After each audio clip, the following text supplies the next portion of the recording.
Hello and welcome to another edition of the Lynn Lowdown. And today we have Mr. Nathan Gray joining us. I think, what was the last time we had you? Like early spring or? Yeah, not too long ago. Yeah, before everything got shut down. So the last time he was here, we talked about his EcoBricks project. And today he's here to give us an update on the EcoBricks project. Nathan, how are you, man? Doing well. All right, so tell me, since we last talked about with the EcoBricks, what's been happening? Tell me the updates with the project. Yeah, it's really taken off. As we spoke about before, I'm just really amazed by how many people it reaches and how people can use this simple yet effective solution from home to be able to help combat one of our environmental crises and plastic waste. So we've expanded into over 43 different schools right before COVID, of course.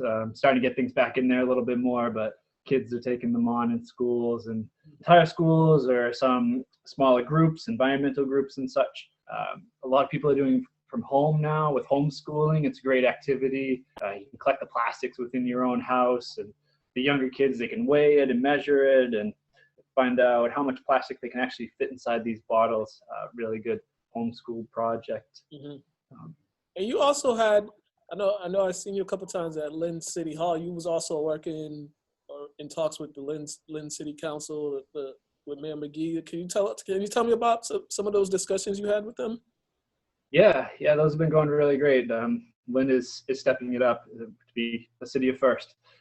They are taking on supporting the EcoBrick project and the plastic waste. I've been in touch recently with Lisa Nurek of the Lynn DPW, and we're going to be putting an EcoBrick collection bin there at the Lynn DPW. We're going to be doing a joint press release, and really working together to figure out how we can help solve the larger plastic waste crisis and how we can work together in achieving this.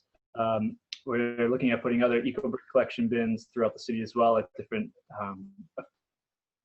Lynn official sites, with Lynn City buildings and such.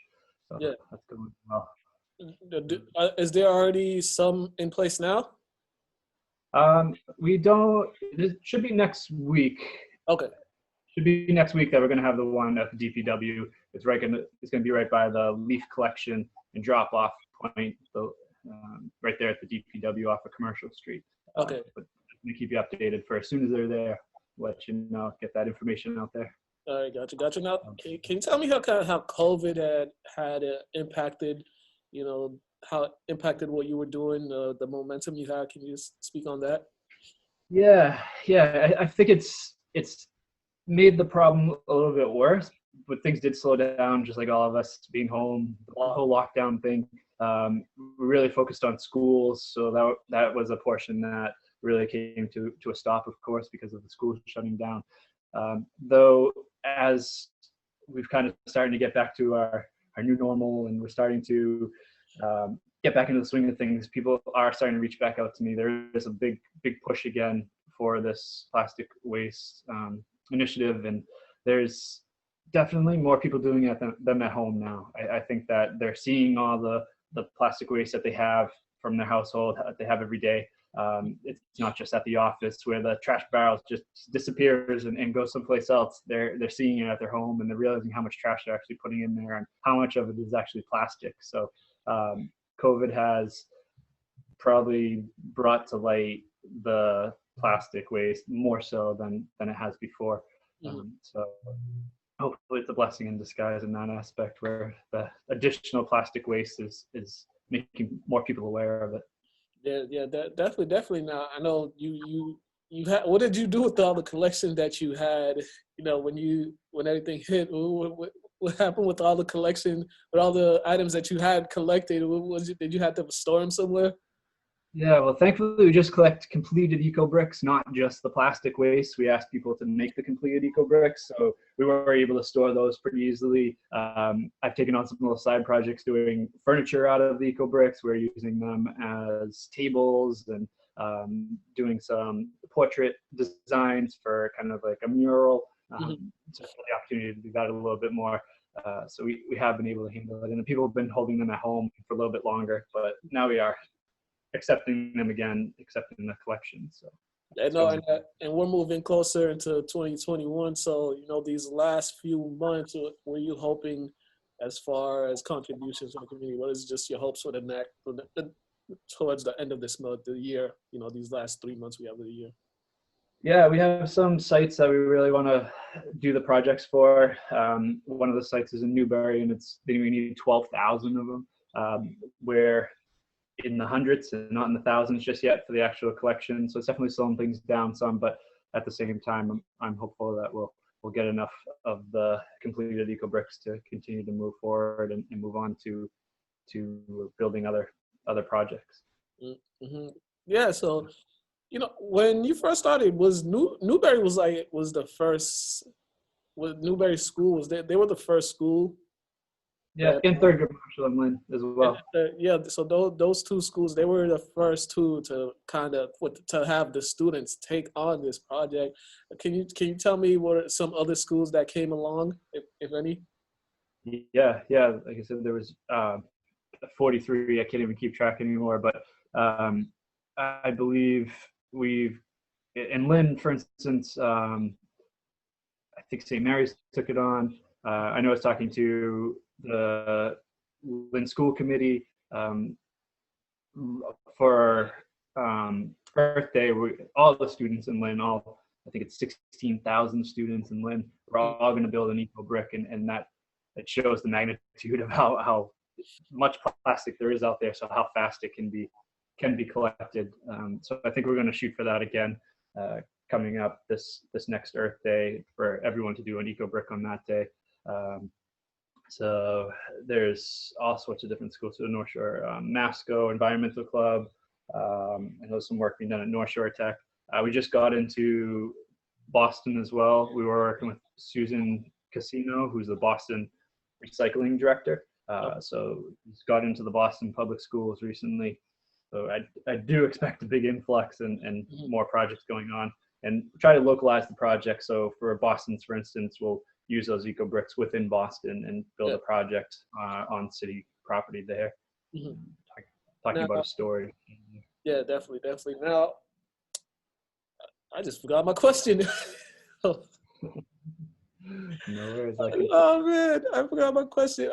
So as we're moving forward, there's my question.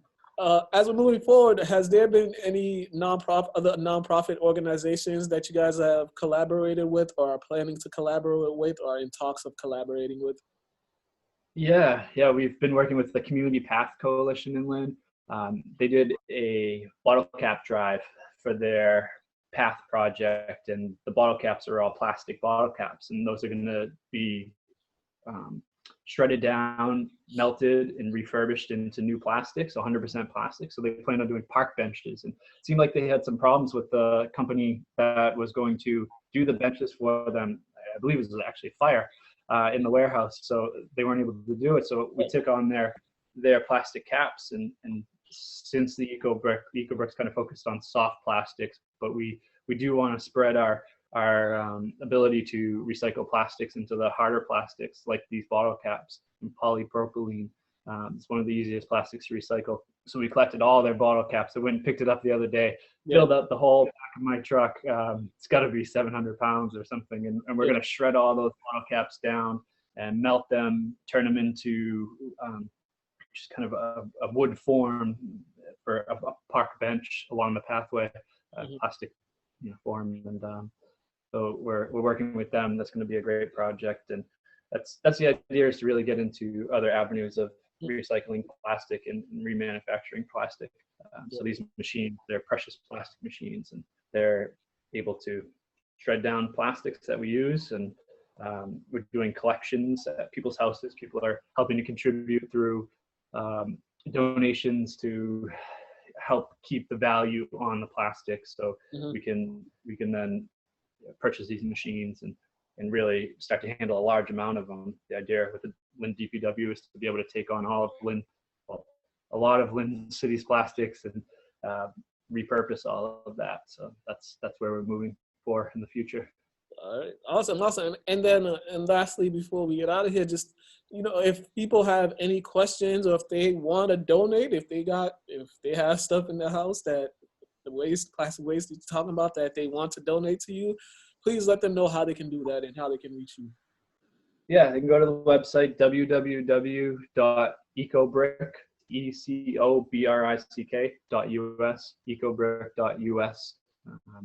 And they can sign up for a plastic waste pickup. We come directly to your house to pick up right now, just the soft plastics. It's $25 for every 2 pounds, but that plastic is being used to go directly to an eco-bricker in a financial hardship, that so they can use that plastic and make eco bricks out of them, or we could even use that donation towards the plastic recycling machine. So that's a great way to properly steward it. Or you can make eco bricks at home and give those directly to us, and through that website you can find where you can drop them off. And the Facebook page is EcoBrick US. You can also find us there. All right, Nathan, once again, thanks for the update, man. Always a pleasure to chat with you about the project. Hope you guys are safe out there, and we'll talk again on Monday. We'll talk with you and Lisa when we have that the discussion about y'all collaboration. So see you soon. See you soon, Nathan. All right, thanks a lot. You guys have been watching the Lynn Lowdown. Have a great day.